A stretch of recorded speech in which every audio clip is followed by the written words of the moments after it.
Price the Lord. സഭാപ്രസംഗി 5-ാം അധ്യായം 1 മുതൽ 20 വരെയുള്ള തിരുവചനങ്ങൾ. ദൈവാലയത്തിലേക്ക് പോകുമ്പോൾ കാൽ സൂക്ഷിക്ക.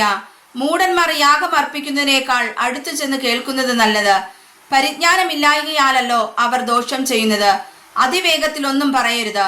ദൈവസന്നിധിയിൽ ഒരു വാക്കുച്ചരിപ്പാൻ നിന്റെ ഹൃദയം ബന്ധപ്പെടരുത്. ദൈവം സ്വർഗത്തിലും നീ ഭൂമിയിലുമല്ലോ. ആകയാൽ നിന്റെ വാക്ക് ചുരുക്കമായിരിക്കട്ടെ. കഷ്ടപ്പാടിന്റെ ആധിക്യം കൊണ്ട് സ്വപ്നവും വാക്ക് പെരുപ്പം കൊണ്ട് ഭോഷന്റെ ജൽപ്പനവും ജനിക്കുന്നു. ദൈവത്തിന് നേർന്നാൽ കഴിപ്പാൻ താമസിക്കരുത്. മൂഢന്മാരിൽ അവന് പ്രസാദമില്ല. നീ നേർന്നത് കഴിക്കാം. നേർന്നിട്ട് കഴിക്കാതെ ഇരിക്കുന്നതിനേക്കാൾ നേരാതെ ഇരിക്കുന്നത് നല്ലത്. നിന്റെ വായ് നിന്റെ ദേഹത്തിന്റെ പാപകാരണമാകരുത്. അബദ്ധവശാൽ വന്നുപോയി എന്ന് നീ ദൂതന്റെ സന്നിധിയിൽ പറയുകയും അരുത്. ദൈവം നിന്റെ വാക്കു നിമിത്തം കോപിച്ച് നിന്റെ കൈകളുടെ പ്രവൃത്തിയെ നശിപ്പിക്കുന്നത് എന്തിന്?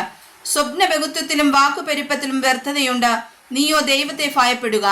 ഒരു സംസ്ഥാനത്ത് ദരിദ്രനെ പീഡിപ്പിക്കുന്നതും നീതിയും ന്യായവും എടുത്തു കളയുന്നതും കണ്ടാൽ നീ വിസ്മയിച്ചു പോകരുത്. ഉന്നതനു മീതെ ഒരു ഉന്നതനും അവർക്കു മീതെ അത്യുന്നതനും ജാഗരിക്കുന്നു. കൃഷി തൽപരനായിരിക്കുന്ന ഒരു രാജാവ് ദേശത്തിന് എല്ലാറ്റിലും ഉപകാരമായിരിക്കും. ദ്രവ്യപ്രിയന് ദ്രവ്യം കിട്ടിയിട്ടും ഐശ്വര്യപ്രിയന് ആദായം കിട്ടിയിട്ടും തൃപ്തി വരുന്നില്ല. അതും മായയത്രേ.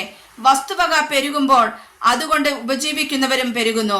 അതിന്റെ ഉടമസ്ഥന് കണ്ണുകൊണ്ട് കാണുകയല്ലാതെ മറ്റെന്ത് പ്രയോജനം? വേല ചെയ്യുന്ന മനുഷ്യൻ അല്പമോ അധികമോ ഭക്ഷിച്ചാലും അവന്റെ ഉറക്കം സുഖകരമാകുന്നു. ധനവാന്റെ സമൃദ്ധിയോ അവനെ ഉറങ്ങുവാൻ സമ്മതിക്കുന്നില്ല. സൂര്യന് കീഴെ ഞാൻ കണ്ടിട്ടുള്ള ഒരു വല്ലാത്ത തിന്മയുണ്ട്. ഉടമസ്ഥൻ തനിക്ക് അനർത്ഥത്തിനായിട്ട് സൂക്ഷിച്ചു വെക്കുന്ന സമ്പത്ത് തന്നെ. ആ സമ്പത്ത് നിർഭാഗ്യവശാൽ നശിച്ചു പോകുന്നു. അവനൊരു മകൻ ജനിച്ചാൽ അവന്റെ കയ്യിൽ ഒന്നും ഉണ്ടാകുകയില്ല. അവൻ അമ്മയുടെ ഗർഭത്തിൽ നിന്ന് പുറപ്പെട്ടു വന്നതുപോലെ നഗ്നനായി തന്നെ മടങ്ങിപ്പോകും. തന്റെ പ്രയത്നത്തിന്റെ ഫലമായിട്ട് അവൻ കയ്യിൽ ഒരു വസ്തുവും കൊണ്ടുപോകയില്ല. അതും ഒരു വല്ലാത്ത തിന്മ തന്നെ. അവൻ വന്നതുപോലെ തന്നെ പോകുന്നു. അവന്റെ വൃഥാ പ്രയത്നത്താൽ അവന് എന്ത് പ്രയോജനം?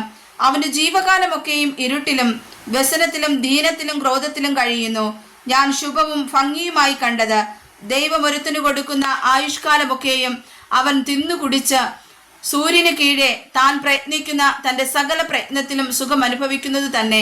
അതല്ലോ അവന്റെ ഓഹരി.